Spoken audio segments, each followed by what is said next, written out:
This may be one of those chapters that go down in the history of One Piece as one of the best chapters that we could ever get. And again, it's not just about hype in One Piece. Sometimes it's just about story and build up. And I'm sorry guys if I'm a little on edge here. I just read a chapter, just did my live reaction, and oh my god, this chapter, this chapter, whoo, I'm still hot from how good this chapter was. I've said before, the best chapters of Wano have been outside of Wano. This chapter, honestly, can compete with those two. Because it's not just about hype, it's a lot of substance in this chapter. A lot. Let's stop beating around the bush. We know the chapter is good. Why is it good? Let's talk about it really quickly. Let's just cover some things. We can't get through everything today, obviously, but let's talk about a few things that was just amazing in this chapter. Okay, let's get to it. The chapter was called A Lone Force, right? Cover page was Lola, Chiffon, Pound, and the stuff that Big Mom. We don't care. We don't care. Still don't care. Let's get to the chapter. Sasuke, he's free now. I didn't think he was dead. No one thought he was dead, but he's free now, right? He's back, and he's only free because Big Mom was wildin' with her Ikaku sovereignty, her Elbaf spear, and she chopped a tree down that was holding him. So now he's free, and he revealed some things. He said that Kyoshiro was one of his best friends. What? Kyoshiro is heartless, but not really, because he's doing it for Oden. But Kyoshiro played his role so well that Sasuke believed that he truly was a friend of Kyoshiro. He said that he doesn't care about Wano, right? That's not what he's there for. But he's gonna make sure Kyoshiro feels or pays for betraying him. So at some point, Sasuke versus Kyoshiro incoming. For sure. Another small thing, right, is in regards to Big Mom and Kaido. Every time Kaido does something or a reference to Kaido, Oda makes sure to point out that Big Mom is still here, right? Even though we say she gets clowned and all this stuff, Oda makes sure to point out every time that Big Mom is just as threatening as Kaido. So people, please keep that in mind. I know people have a bunch of opinions in regards to Big Mom, but keep that in mind. Please. The Minks are going at it. They're throwing hands. Right? Not the Scabbards having it yet, but the Minks, they're transformed and they throwing hands. The crazy part is that Jack looks like he's going through it. Jack has a sword stuck in him. He's bleeding. And I mean, this is the power of the Minks when they transform by the moon, but it doesn't last forever. It doesn't last long. But Jack, we know he's sturdy. He can fight for a long time, but this is the most beaten up I've ever seen Jack. Even when he's fighting the Dukes back to back, when we saw him, he didn't even look like this. He looks really bad right now. The cool part though is that the Scabbards, they're just standing there. They're waiting. They're just waiting to bide their time because they want Kaido, right? They don't want to fight the numbers and all that stuff. They want Kaido. So Kinemon was getting kind of antsy and he was about to attack Jack. And the Minks, they said, yo, wait, because more than likely that's their fight. And more than likely Kinemon would have gotten bodied. So they saved him. Right? So they stopped him. I was wondering why they stopped him, but come on, Kinemon doesn't want any part of Jack. Right? You don't want your leader to get bodied by the guy that you're supposed to beat, his subordinate, right?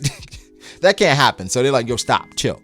We got this. Just fight Kaido with the others. We still haven't seen their transformation fully, so Oda's still teasing that. I really can't wait to see it because obviously it's going to be hype, right? King and Queen, their dialogue, we always love it because King is just so condescending. It's like a Sanji and Zoro relationship. I guess that's why we like it so much. But King goes the extra mile, right? He says his expectation of Queen is so low, so when he fails, he's not surprised. That is harsh. That is rough. That's how he feels. So it is what it is. My favorite thing about this chapter is how everything flowed. Nothing feels like BS. Nothing feels like it was an ass pull or out of nowhere. King realizing everything that's going on, being, the commander he's always willing to take charge, always trying to fix things, step in. He stepped in, called off that whole Yamato bounty hunt, right? He's like, no more bounty hunting. We're in the middle of war now, okay? 5,000 people have infiltrated amongst our 30. This is our greatest failure. We have to make up for this. I don't care if you catch Yamato or not. That's not what's going on right now, right? No infighting, which is interesting what transpired after that. X-Drake's dialogue to Hawkins is interesting. Because he's talking like a Marine. He's like, you're forced here against your will, right? Like you only came here because you didn't want to get killed by Kaido. It's in chaos. Now would be the time to betray them. And he's like, you just allow that? You just let that happen? Don't look down on me. Don't look down on me, play boy. And X-Drake shouldn't have done it. And I think that was a tell. For Hawkins, that was definitely a tell. And in the midst of that, Hawkins has his cards and he mentioned something pretty interesting. Hawkins says he's trying to predict the probability of that man being alive by tomorrow morning. What man? Initially reading this, I'm like, it's definitely Law. There's nobody else. It's absolutely Law. But with context, it could be not anybody. but it could be anybody. X Drake says, man, 1%, I feel bad for this guy, whomever that may be, whomever this guy may be. It goes forward, we get some ulti and page 1 stuff, really cute stuff, but we get to Queen, or we get to who's who in X Drake again. And X Drake is like, all right, with everything going on, X Drake, it might be a bit too much for me to handle by myself, so can you come with me to take down somebody I've been waiting to take down? And it's like, I talked about it, right? I talked about Queen and who's who and why it would make sense for him to take him down. Is all the hints are there. Bro, that was all a facade. Okay, how do I say this? Not saying it was all a facade, but literally that entire buildup was to throw me off. I know I'm not the only one that was thrown off. X Drake pretty much declined, but it didn't matter because they got him. They got him. They know that X Drake is the traitor. And like I said, X Drake telling Hawkins to escape was kind of the tell. I'm not sure exactly what went down with X Drake and Hawkins right after Law left him. And I always thought Law had his heart. People were saying, I was saying that person with Law was probably Hawkins. I don't know anything anymore. It couldn't have been Hawkins. Completely different attire. I think at this point, I mean, it can't have been Hawkins. But Hawkins, I'm not sure if X Drake went back and saved him. But for Hawkins, he said, you're the only person that could have known this. That could have done this. You're the one. It was so good because he's like, oh shit, I get it now. That person that you really wanted to kill. And Queen's like, it's you, you bum, you trash, you bum, you traitor, you snitch, you fed, you op, you marine. He stopped short. He just said you trash. That's all he said. I added a little bit, but he's saying it's crazy that someone like you made it this high up. I'm not sure if Oda's gonna go back and show us exactly what transpired, how Hawkins got here, but man, the entire time, Oda's giving us bits and pieces of who's who wanting Queen. I'm not sure if that was to flesh him out, or does who's who really feel that way?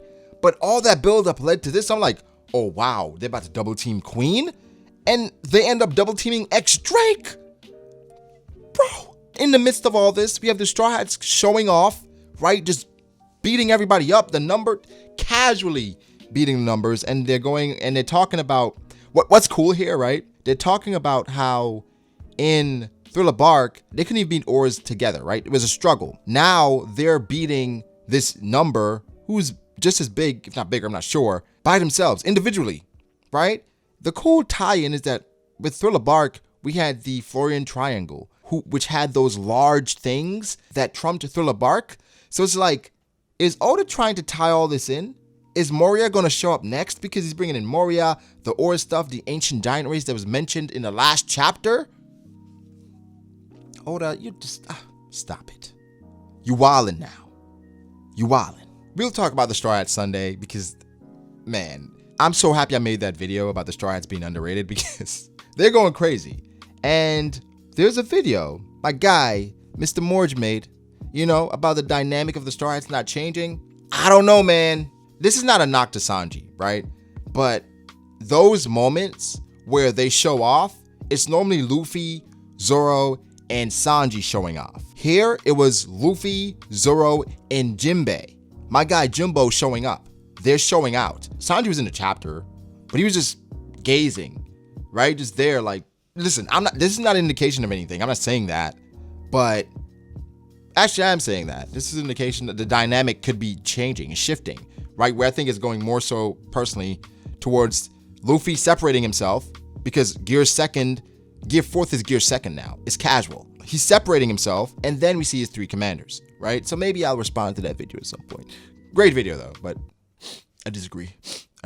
It ends off with X Drake basically telling Luffy, yo, I want to join you. And he thought back to what Kobe said about X Drake, how Luffy's great and that, if anybody needs hope, that's the one to look to. And then the mention about Luffy being the Wisdom King, and somebody in my chat did research. Apparently the Wisdom King is somebody who did incredible feats and kind of moved people to faith. That's Luffy. That's Straw Hat. But anyway, man, chapter was fire. If you can't tell by now, the chapter was really good.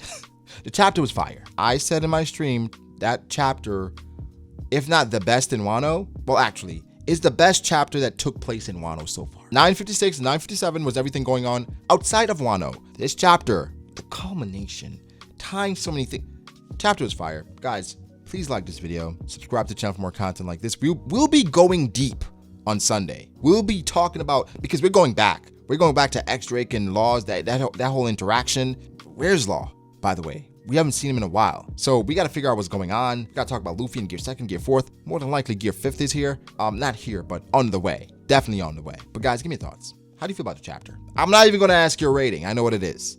But how did you feel about it? What did you like about it? You can't say everything, right? Because that's the easy answer. What did you really like? What were your favorite parts about the chapter? Give me that. What was your favorite part from the chapter? And I'm going to say parts because there are multiple parts that I'm sure that you liked. But yeah, thank you guys so much. Make sure to like the video, subscribe to the channel for more content like this. Follow me on Twitter at BrogODAce. Follow me on Instagram, brogd.ace. Thank you to my patrons. I appreciate you guys so much. He's in his bag. Oda's in his duffel again, especially with chapter 990. Get that dirt off his shoulder, boy. Man, I'll catch y'all in the next one. Peace.